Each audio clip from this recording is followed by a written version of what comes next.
Here we go. Aswand, Cruickshank, your one and only Move Swiftly speaker, checking in for a daily Move Swiftly thought, giving you a perspective on teamwork that you will not get anywhere else. I know you hear it in my voice. I'm back, getting the swagger back. Cold, the runny nose I was dealing with for a couple days. It's starting to clear up. Things are moving incredibly swiftly over here in the Move Swiftly world, baby. All right, so as far as today's Move Swiftly thought, I thought personally that I was through addressing the top 100 list of NFL players in 2024, voted on by the players, an emphasis on voted on by the players, the people that actually play in the fucking games, voted on a list of 100 players. And again, like I said yesterday, I think they got it 100% accurate. The only thing that I might have changed, if I'm, again, outside looking in, is possibly putting 𝐶 at number 2 as opposed to Lamar Jackson. But I think they got the top 3 1,000% accurate. All right, so I thought I was done addressing this and I was going to get on to another topic, but I personally have to address some of the nonsense that I hear these quote unquote football analysts, football experts say about this list, and the kind of the tone that they take in terms of they feel like Patrick Mahomes was disrespected at the fact that he went from number 1 to number 4. Like he should have been the clear-cut number 1 because he's Patrick Mahomes and he's about to defend. He like as if he's the only motherfucking player on the team, right? Like he's about to defend his Super Bowl, and there's no way that like it's a shot. It's one of those things he's gonna be motivated with because his peers didn't vote him number 1 as opposed to voting him number 4 because the guy that he got rid of in Tyreek Hill, he got number 1. He got rid of him. I mean the bullshit that I have to hear, and these are people that you would think have enough common sense, enough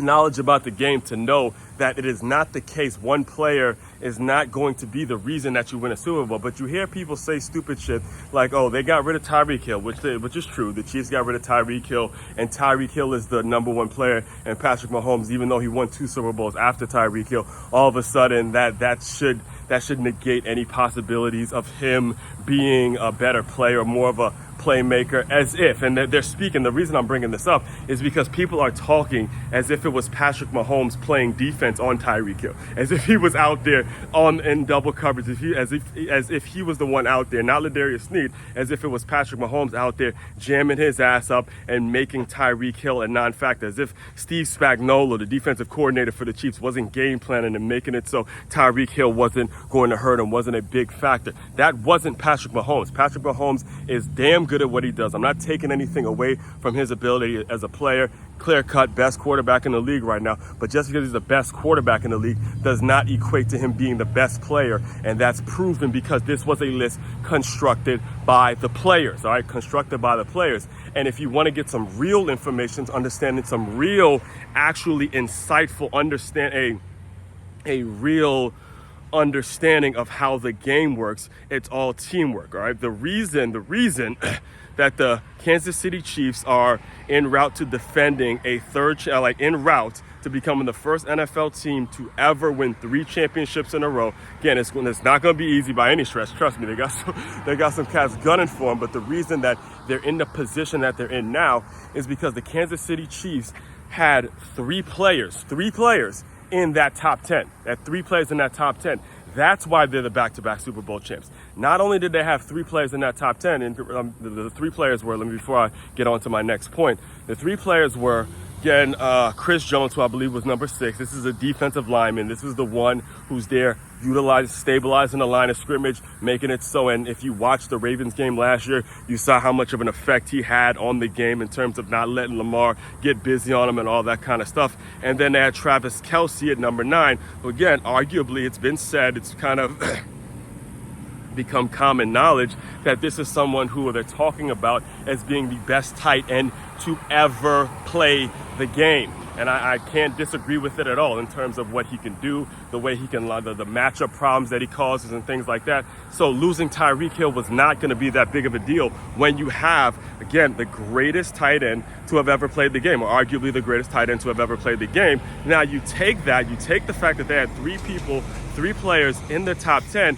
and then add that on to the fact that Andy Reid is arguably one of the greatest coaches to have ever coached this game. He's one, actually, to be 100% honest with you, He's one Super Bowl win away from being officially the greatest coach to ever coach this game of football. He knows how to game plan. I grew up a Redskins fan. I had to see his teams twice a year in the way he used to design his plays, design his screens, and do a lot of things schematically from an offensive standpoint that makes it so he's always setting up the quarterbacks that he's had to be successful. Whether it was McNabb, I remember one year they actually had 𝐂𝐿 they had the Mike Vick after prison. You know, he had so much going in. He even had Brett Favre back in his heyday. You know, back when he was an offensive coordinator with the Green Bay Packers. Brett Favre in his day and things like that. So you got to understand, as much as the media, the mainstream media, likes to turn the game of football into a tennis match between two quarterbacks,